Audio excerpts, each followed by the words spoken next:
음, 17번에 그 16번과 17번 사이에 그 골소실이 심하고 부착 상실이 있어서 이거를 어떻게 할까 이제 환자도 그 오래 고민을 하고 있던 상황이었죠. 그래서 제가 그 이 치아에 6번, 7번에 이제 프로빙 뎁스를 좀 재보고 이 적어도 이 둘 중에 하나는 그 과감하게 포기하는 게 낫겠다는 생각이 들었습니다. 그래서 17번을 발치를 하기로 결정을 했습니다. 그래서 17번을 발치를 하면 이제 어떻게 할 거냐? 17번을 발치를 하면 이제 임플란트를 심고 이제 한참 동안 그 기다리겠죠. 한참 동안 이제 뼈가 차오르기를 기다릴 텐데 임플란트 위치를 음, 여기 이 CT상에서 임플란트 위치를 정해 보니까 이 정도 포지션이 되고요. 여기서 이거를 교환면에서 에이피컬까지 오클루절에서 에이피컬까지 1mm 간격으로 크로스 섹션을 해보니까 이 정도로 배치가 됐습니다. 그래서 7번의 세 개의 측은 사이에서 세 개의 측은 사이에서 요 정도 그러니까 디스토버컬, 미주오버컬, 팔라탈 이런 사이에 이제 이 정도의 드릴링을 하는 것이 좋겠다라고 생각을 했는데 여기서는 그 드릴링 물론 이제 저는 보통 발치를 하기 전에 드릴링을 그 다 하고 나서 발치를 하는 경우가 있는데 이 경우는 치근이 그 너무 이렇게 그 치근과 치근 사이가 그 연결이 돼 있어가지고 이거는 요 경우는 그 그냥 발치를 다 하고 나서 트래핀으로 그 음, 임플란트가 들어갈 픽스처가 들어갈 공간을 트래핀으로 어, 그 따내기로 했습니다. 그래서 요 정도 그러니까 한 7에서 8mm 정도의 픽스처가 들어가도 상악동의 천공이 그, 그, 안 될 수도 있는 수준으로 그 뼈가 좀 여유가 있죠. 뼈가 좀 여유가 있어서 뭐 천공이 되더라도 뭐 이렇게 뼈가 많은 경우는 오히려 별 상관이 없죠. 그래서 그렇게 진행을 한번 해보기로 했습니다. 발치를 먼저 하고 그 다음에 이게 그거죠.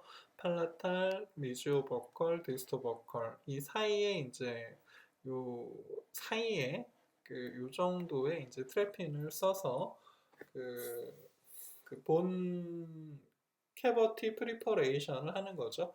픽스처가 들어갈 공간을 따내기만 하면 되는 거죠. 뭐 그게 드릴을 쓰든 뭐 린데만 드릴을 쓰든 라운드 벌을 쓰든 아니면 뭐 이런 식으로 트래핀을 쓰든 뭘 쓰든 간에 따내기만 하면 됩니다. 그래서 역회전으로 미러상이라서 정회전처럼 보이지만 실제로는 역회전이죠. 역회전으로 그 제대로 된 위치인지를 감을 잡으면서 미끄러지지 않고 어느 한쪽으로 미끄러지지 않고 원래 그 자기가 의도했던 포지션에 이제 자국을 내는 거죠. 그 역회전으로 자국을 내고 그 다음부터 이제 물을 뿌리면서 정회전으로 진행을 하면 됩니다. 그래서 진행을 하는데 여기서는 리테인드 루트도 없고 해서 레퍼런스 포인트가 아주 명확하지 않죠. 치은을 레퍼런스 포인트로 하기에는 치은이 너무 꿀렁꿀렁하니까 그리고 본을 레퍼런스 포인트로 하기에는 또 본이 아주 잘 보이는 것도 아니죠. 그리고 본의 높이가 다 다르기 때문에 뭐 별로 이렇게 안정적이지 않죠. 그렇게 해서 이제 트래핀을 썼는데 갑자기 뻥 뚫리는 느낌이 들어요. 그래서 이거 뚫린 것 같다. 뭐 뚫렸다 하더라도 뭐 상악동 이렇게 뼈가 두꺼운 상태에서 상악동 저를 천공을 시켰다 해도 사실은 큰 문제는 아니죠. 이렇게 그 찌걱찌걱 빼서 보니까 역시나 그 상악동이 보이죠. 상악동이 보이고 이렇게 그 입김 이 나타났다 사라졌다 나타났다 사라졌다 이렇게 구강과 그 오로 엔트랄 피스출라가 그 구강과 상악동이 교통되는 오로 엔트랄 피스출라가 생기지 않으려면 얼른 이제 픽스처로 여기를 막으면 되겠죠.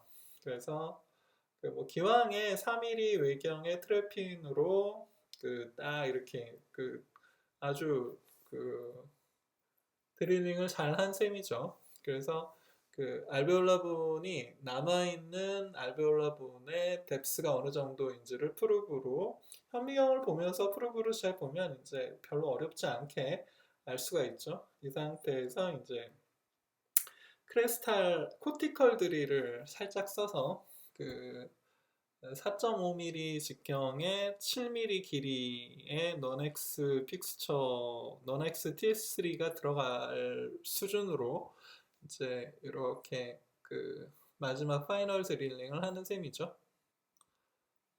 이 정도로 하고서 이제 그 다음에 그 여기서 코티컬 드릴을 쓰고 나서 이제 파이널 드릴도 한번 갖다 대보는 거죠. 이게 제대로 들어가려나 이러면서 이제 갖다 대보고 그 다음에 이제 최종적으로 픽스처를 식립을 하고 있습니다. 이럴 때 픽스처가 들어갈 때 어느 정도의 토크가 나올지를 예상할 수 있는 그런 그 탭 드릴이 요즘 개발이 되고 있는 것 같아요. 그래서 탭 드릴이 나오면 좀 더 그 과도한 토크가 걸리지 않도록 조절하기가 좀 쉽겠죠.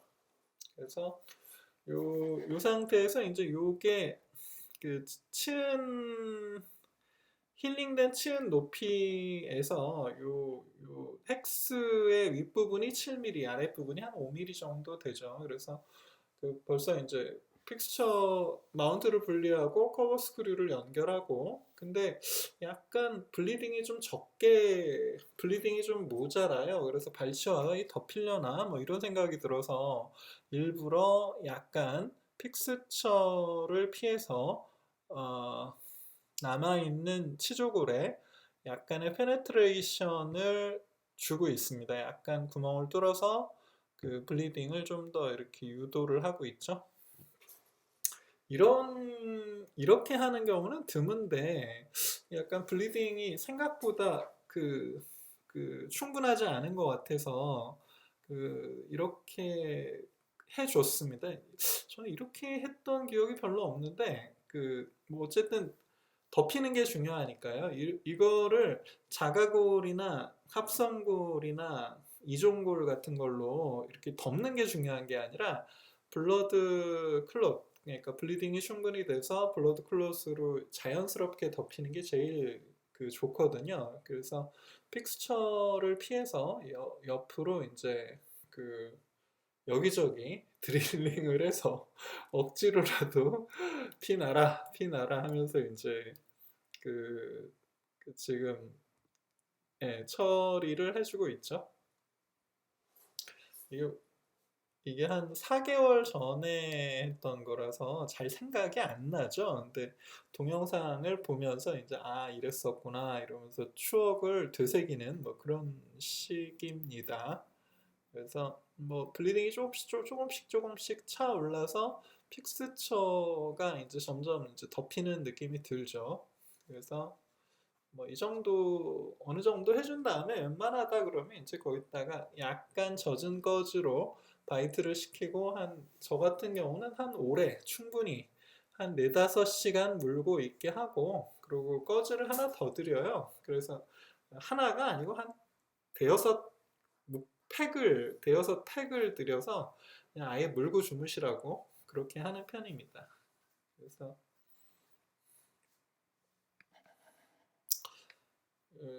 그 드릴링을 되게 열심히 해주고 있네요. 그래서 음, 보통 슈처가 끝날 때쯤이면은 그 블러드 클롯이 아주 충분히 덮이는 경우가 많은데 그 뭐 드라이 소켓까지는 아니더라도 부족하다 싶으면 이렇게 추가적으로 그 홀을 좀 만들어 주죠. 뭐 집에 가서 이제 주무시고 일어날 때까지 그 좀 더 충분히 블리딩이 됐으면 하죠.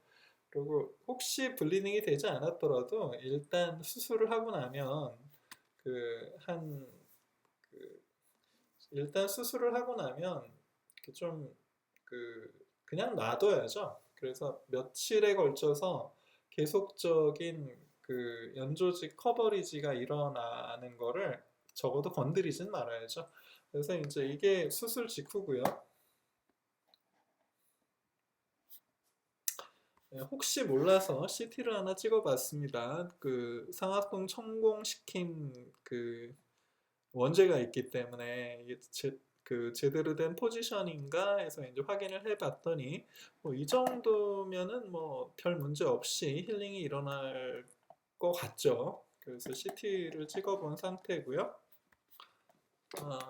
그 상태에서 이제 한 제대로 이제 그 발치와만 제대로 덮이면 잘 낫죠. 그래서 이 상태에서 이제 2차 수술을 4개월 조금 지나서 이제 2차 수술을 하는 거고요. 어디에 드릴링을 해야 될지, 아니, 어디가 커버 스크류가 있는지 알 수 없으니까 1차 수술 때 촬영한 동영상이 참고가 되겠죠. 그리고 그 다음에 이제 그 서지컬 큐렛 같은 걸로 이제 슬쩍 이렇게 그 해봤더니 여기 커버 스크류가 보이네요. 그래서 커버 스크류 포인트를 중심으로 이제 뭐 한 요 정도 열어주면 되겠죠.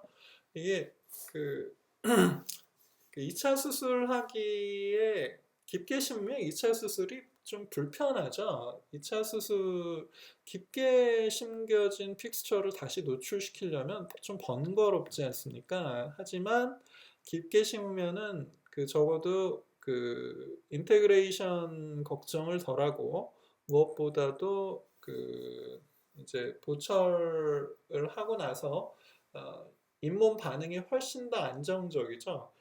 아스트라 타입 임플란트에서 깊게 심은 상태에서 그 잇몸 반응이 안 좋은 경우는 거의 없죠. 그 뭐 예를 들어 스크류 루스닝이 된 경우만 아니면 스크류가 루스닝 돼서 보철이 흔들흔들 거리는 경우만 아니면 거의 깊게 심은 게 절대적으로 유리하죠. 잇몸 반응에서.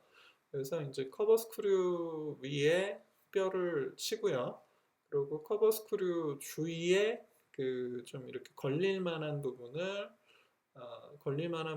걸릴 만한 뼈를 이제 좀 그 미리 예상해서 좀 음, 삭제를 해주고 있죠.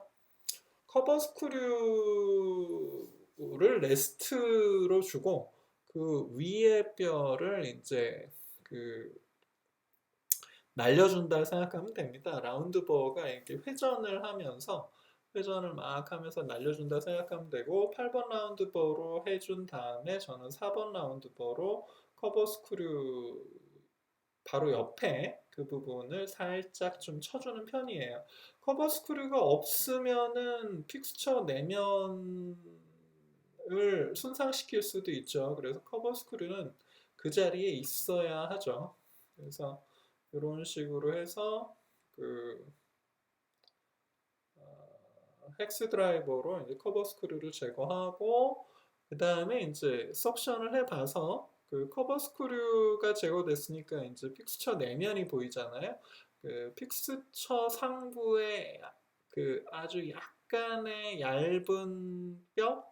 약간의 얇은 뼈가 혹시 그 힐링어벗의 체결을 방해할 만한 게 있으면 이렇게 서지컬 큐렛으로 살짝 해주면 이미 얇아졌기 때문에 그 부위의 뼈는 이미 얇아져 있기 때문에 거의 문제가 없이 체결이 잘 되죠. 그래서 이 상태에서 이제 저는 non-hex 픽스처를 쓰니까 이제 아무런 헥스 같은 구조물이 없죠. 그리고 4.5 직경에 7mm 길이의 힐링 어벗을 연결을 하고 이 정도면 뭐 보철하기에 무리는 없을 것 같죠. 그리고 오클루절 클리어런스, 대하치와의 거리, 충분한 공간이 있나 이걸 확인을 하고 그리고 이제 슈처를 해주면 되겠습니다. 여기까지 이게 이제 그 힐링을 연결한 후에 엑스레이죠. 그래서 이 정도구나. 이 정도로 해서 마무리를 그 이제 한 몇 주 기다려서 연조직이 충분히 성숙되면 이제 그 인상을 떠서 보철을 완성을 하겠죠.